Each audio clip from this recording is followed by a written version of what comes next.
네, 할렐루야. 오늘 이 새벽에 하나님께서 우리에게 주신 말씀입니다. 사무엘상 16장 6절에서 7절입니다. 구약성경 433쪽, 사무엘상 16장 6절에서 7절입니다. 같이 한 목소리로 읽겠습니다. 시작. 그들이 오매 사무엘이 엘리압을 보고 마음에 이르기를 여호와의 기름 부으실 자가 과연 주님 앞에 있도다 하였더니 여호와께서 사무엘에게 이르시되 그의 용모와 키를 보지 말라. 내가 이미 그를 버렸노라.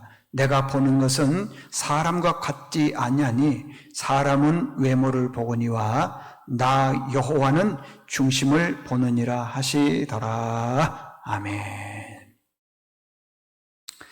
오늘 말씀은 사람을 들어 쓰시는 하나님의 기준이란 제목으로 말씀을 전하겠습니다. 인생을 살아나가면서 보면은 기회가 늘 있는 것은 아닙니다. 늘 말씀드리지만은 간헐적으로 오는 것입니다. 그걸 잡았을 때에 인생이 승리하는 것이고 그 간헐적으로 오는 것이지만은 그 기회를 잡지 못하면은 실패한 인생이 된다고 하는 것입니다. 그래서 신화에 보게 되면은 시간이라고 하는 신이 있는데 두 신이 있습니다. 그 두 신이 나오는데 하나는 카이로스 신이고 또 하나는 크로노스 신입니다. 크로노스 신은 내가 노력한다고 해서 시간을 관리하는 시간이 아닙니다. 예를 들면 이런 거죠. 봄, 여름, 가을, 겨울이 있는데 내가 가을이 좋다고 해서 가을을 붙잡을 수가 있느냐? 없다고 하는 것입니다. 그러니까 크로노스 시간은 내가 관리하는 시간이 아니다. 이렇게 보시면 정확할 것 같습니다. 그러나 카이로스 시간은 다릅니다. 이 카이로스 시간은 제우스의 아들인데 내가 노력만 하면은 얼마든지 기회를 잡아서 성공할 수 있다는 것입니다. 내가 그 시간을 늦추기도 하고 빨리 당길 수도 있다는 것입니다. 그래서 그 시간이라고 하는 그 카이로스의 시간을 잘 잡으면은 얼마든지 우리는 성공할 수 있습니다. 그 그림을 그려놨는데 모양을 보면 아주 특이합니다. 여기 앞에 모양의 머리가 숱이 많은데 요만큼 나와 있습니다. 그러니까 누구든지 쉽게 이렇게 붙잡을 수 있도록 머리카락이 많게 그림을 그려놨습니다. 뒷머리는 대머리입니다. 머리숱이 하나도 없습니다. 그리고 양발 밑에는 날개가 달려 있습니다. 손에는 저울이 있고 또 칼이 있습니다. 이걸 해석해 놓았는데 보니까 이렇습니다. 앞머리가 무성하다는 것은 내가 누구인지를 알지는 못하지만은 나를 알게 되면은 쉽게 붙잡으라고 앞머리를 수술 많게 해 줬다고 하는 것입니다. 뒤가 대머리라고 하는 것은 내가 한번 지나가게 되면은 내 머리를 잡을 수가 없다. 기회를 잡을 수가 없다라는 뜻입니다. 발에 날개가 달린다는 것은 최대한 빨리 달아난다는 것입니다. 그러니까 기회라는 것이 어떠죠? 빨리 달아난다는 것을 말씀하고 있다는 것입니다. 저울을 들고 있다고 하는 것은 기회가 왔을 때 정확하게 판단하라는 의미가 있고요. 날카로운 칼을 들고 있다는 것은 기회가 왔을 때 칼같이 결단하라는 것입니다. 그래서 그 그림의 이름의 제목은 기회라는 것입니다. 사울 왕은 하나님 앞에 다시 쓰임받을 수 있는 기회가 몇 번 있었습니다. 그럼에도 불구하고 그 기회를 다 놓쳐버렸습니다. 15장에 보면은 하나님께서 사울을 버렸는데 버린 이유를 세 가지를 설명하고 있습니다. 첫 번째는 하나님을 따르지 않았다 말씀하고 있습니다. 그리고 또 하나는 하나님의 영광을 가로채서 교만했다. 기념비를 세웠다 그러죠. 교만했다. 세 번째는 그 사무엘 선지자를 통해서 하나님께서 주신 말씀이 있는데 모든 사람이든 짐승이든지 아말렉에서 잡은 사람은 다 죽이라 그랬는데 죽이지 않고 불순종했다. 그 모습을 보고 하나님께서 사무엘에게 이렇게 얘기했습니다. 순종이 제사보다 낫고 든 것이 순양의 기름보다 낫다 그랬습니다. 하나님을 거역하는 것은 점치는 죄 같고 완고한 것은 사신 우상 앞에 절하는 죄와 같다. 이걸 누구에게 말하는 것입니까? 바로 사울 왕에게 말했습니다. 이제 16장에는 그런 사울을 보고 하나님께서 더 이상 미련을 두지 않고 그를 버렸습니다. 그리고 사무엘 선지자에게 얘기를 내 마음에 합한 사람이 한 사람이 있으니 이새의 집에 가서 그 아들들을 불러다가 기름을 부어 왕으로 세워라 그랬습니다. 그랬더니 사무엘이 하나님 만약에 사울 왕이 내가 이새의 집에 가서 왕을 기름 부어 세운다 그러면은 나를 죽일 것 아니겠습니까? 두려워하고 있었을 때 하나님께서 말씀하시기를 걱정하지 말아라. 암송아지 한 마리를 갖고 와서 하나님께 제사 드리러 왔다 말하라 그러는 것입니다. 자, 이제 이새의 집에 도착을 했습니다. 아들들을 다 불러놓고 성결하게 해놓았습니다. 제사에 초청을 했습니다.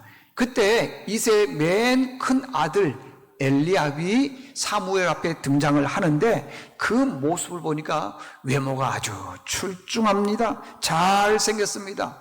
사무엘이 보기에도 저 사람이 이스라엘의 왕일 거라고 생각을 해서 기름을 부어 왕으로 세우려고 했더니 하나님께서 오늘 본문에 주신 말씀 있죠? 사무엘에게 얘기를 합니다. 그의 용모와 키를 보지 말라. 내가 그를 버렸다. 사람은 외모로 보거니와 나 여호와는 중심을 보신다 말씀하고 있습니다. 그래서 그를 버리고 두 번째는 아비나답을 보여줬고 세 번째는 말기수아를 보여줬지만은 다 아니라 그럽니다. 그랬을 때 사무엘 선지자가 이새에게 얘기를 합니다. 더 이상 당신에게 아들이 없느냐 했더니 이새가 말합니다. 내 아들 막내가 있는데 저 들에서 양을 치고 있습니다. 어서 속히 데려오너라. 그래서 다윗을 데리고 왔을 때 성경에는 그렇게 말합니다. 다윗은 빛이 붉고 눈이 빼어나 굉장히 눈이 잘생겼다는 것이죠. 얼굴이 아름다웠다 그랬습니다. 그러면 하나님은 어떤 사람을 들어서 쓰실까요? 첫 번째, 하나님은 사람을 외모로 보지 않는다는 것입니다. 우리말에 견물생심이라는 게 있습니다. 예쁜 것 보면은 사고 싶습니다. 좋은 것 보면은 사고 싶습니다. 옷도 그렇죠. 집도 뭐 파랗군 좋은 곳 사고 싶은 마음이 있지 않습니까? 핸드백도 그렇죠. 모든 것들이 다 좋은 것 사고 싶은 생각이 든다는 것입니다. 좋아 보이거든요. 좋은 거는요. 사람도 마찬가지입니다. 누구를 중매할 때 미녀가 있습니다. 그런 사람들은요 가진 것 없지만은 중매하기가 쉽습니다. 설명하기가 쉽습니다. 그러나 아무리 가진 것이 많아도 얼굴이 너무 못생겼다면은 중매하기가 어렵습니다. 설명하기가 어렵죠. 자, 중매쟁이가 이렇게 얘기합니다. 그 청년 진짜 성실해, 정말 착해, 기술도 있어, 성격도 좋습니다. 그 어느 것 하나 빠진 거 없습니다. 그런데 한 가지 문제가 있는데 너무 못생겼다. 그러면은 마음이 끌리지를 않습니다. 이게 참 외모라는 게 그렇던 것입니다. 반대로 그 청년이 가진 것은 많습니다. 가진 건 별로 없습니다. 기술도 별로 없습니다. 그런데 한 임무를 한다는 것이죠. 훤칠한 키에 잘생긴 조각 미남입니다. 얼른 봐도 한눈에 반할 정도라는 것입니다. 우리나라 장동건 씨가 굉장히 미남이라고 그러죠. 장동건 씨보다도 훨씬 잘생겼다 그러면은 나도 모르게 마음이 끌려서 선을 보게 되는 것입니다. 그만큼 외모가 중요합니다. 우리 말 중에 인물값을 한다 그런 말이 있습니다. 이 말은 말과 그 사람의 얼굴 인격과 이게 서로 배치된다는 것입니다. 외모만 보고 결혼했더니 내면의 인격과 성품이 안 되는 분들이 있습니다. 그래서 결혼해보면 늘 분쟁이 일어납니다. 갈등이 일어납니다. 어느 것 하나 서로 마음에 맞는 것이 그렇게 많지 않더라는 것입니다. 참 말도 거칠고 속도 좁고 그런 경우가 있더라는 것입니다.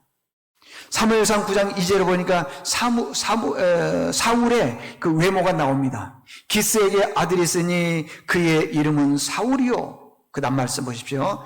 준수한 소년이라. 이스라엘 중에 그보다 더 준수한 자가 없고 키는 모든 백성보다 어깨 위만큼 더 컸더라. 이게 무슨 말을 해주고 있습니까? 사무엘은 외모가 정말 뛰어났습니다. 그런데 그 외모 뛰어난 이 사울이 하나님 보시기에 믿음도 없고 하나님을 따르지 않냐고 세상적인 것만 따라가서 결국에는 불순종함으로 인해서 하나님께 버림당한 그런 모습을 보지를 않습니까? 이렇게 외모가 출중한 사람이 믿음이 좋으면 얼마나 좋겠습니까? 그런데 대부분 믿음이 좋지를 않더라는 것입니다. 하나님의 기대에서 벗어나더라는 것입니다. 성품과 인격이 얼굴과 다르더라는 것입니다. 그래서 하나님께서는 사람을 외모로 보지 않는다 그랬습니다. 여러분, 우리 믿는 그리스도인들은 특별히 사람을 볼 때 외모로만 봐서는 안 됩니다. 특별히 그리스도인들은 외모도 봐야 되겠지만 물론 중심을 봐야 됩니다. 저 양반이 말을 어떻게 하는지, 부드럽게 하는지, 아니면은 정말 마음이 넓고 믿음이 있는지 그런 것들을 볼 수 있어야 된다는 것이죠. 이게 첫 번째 하나님께서 우리에게 주신 메시지입니다. 두 번째, 하나님께서 사람을 들어 쓰는 기술은 뭐냐 그러면은요, 권력과 재물의 넉넉함을 보지를 않는다고 하는 것입니다. 오늘 8절에서부터 11절에 보게 되면은 세 아들이 나옵니다. 이 세 아들이 나오는데 나중에 17장 13절에 보게 되면은 이 세 아들이 사울 왕을 따라다닙니다. 여러분, 왕을 따라다녔다는 것은 권력이 있고 힘이 있고 능력이 있다는 것 아니겠습니까? 그런데 반대로 다윗은 양치기 소년입니다. 힘도 없습니다. 기술도 없습니다. 권력이나 재물도 없습니다. 그래서 그런지 모르지만은 아버지 그 이세는 다윗을 그렇게 귀하게 여기지를 않았습니다. 그런데 하나님은 힘없는 다윗을 아주 귀하게 여겼습니다. 권력 없는 다윗을 귀하게 여겼습니다. 돈도 재물도 없는 다윗을 아주 귀하게 여겼고 그를 범으로 인해서 이스라엘의 왕이 되게 하셨습니다. 그 이유가 어디 있습니까? 다윗은 어렸을 때부터 외모를 보지 않았습니다. 힘, 권력, 재물 그런 것에 치심하지 않고 오직 마음을 하나님께만 뒀다는 것입니다. 그래서 시편 내용을 보게 되면은 그런 말씀이 참 많이 있어요. 여호와는 나의 목자시니 내게 부족함이 없으리로다. 나의 힘이 되신 여호와여 내가 주님을 사랑합니다. 이 다윗이 이렇게 툭툭 치기만 하면 여호와의 이름이 나오는 것입니다. 왜 그렇죠? 인생 여정에서 하나님만 바라보기 때문에 그렇습니다. 우리는 사람을 판단할 때 힘 있는 사람을 선호합니다. 권력 있는 사람을 선호합니다. 돈 있는 사람을 선호합니다. 그러다가 나중에 문제가 되는 경우가 굉장히 많이 있지 않습니까? 사랑하는 성도 여러분, 우리가 과연 이 땅에 살아나갈 때 어떻게 살아나가야 되겠습니까? 결론으로 하나님께서 우리에게 주신 말씀입니다. 하나님이 사람을 쓰실 때의 기준은 외모가 아니라는 것입니다. 권력과 재물이 있는 걸로 보지를 않는다는 것입니다. 어떻습니까? 만약에 우리가 하나님께서 권력과 재물이 있는 사람을 들어쓰신다면 우리에게 뭐가 있습니까? 권력이 있습니까? 재물이 있습니까? 쓰일 가능성이 거의 없다고 하는 것입니다. 하나님은 사람을 들어쓰실 때 외모 안 봅니다. 권력이나 재물 안 봅니다. 뭐만 보느냐? 다윗처럼 말씀에 순종하는 사람, 하나님만 의지하는 사람을 쓰신다는 것입니다. 여러분들과 여러분의 자녀들이 하나님께 쓰임받기를 원합니까? 다윗처럼 말씀에 순종하며 의지하는 삶을 살면 쓰임받습니다. 그런 가정 또 믿음의 자녀들이 될 수 있기를 바랍니다. 기도하겠습니다. 하나님 아버지 감사합니다.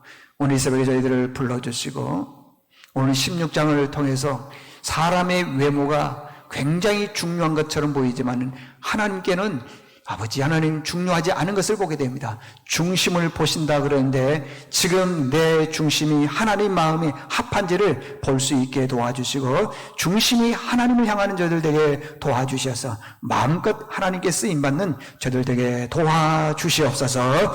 예수님의 이름으로 기도드리옵나이다. 아멘.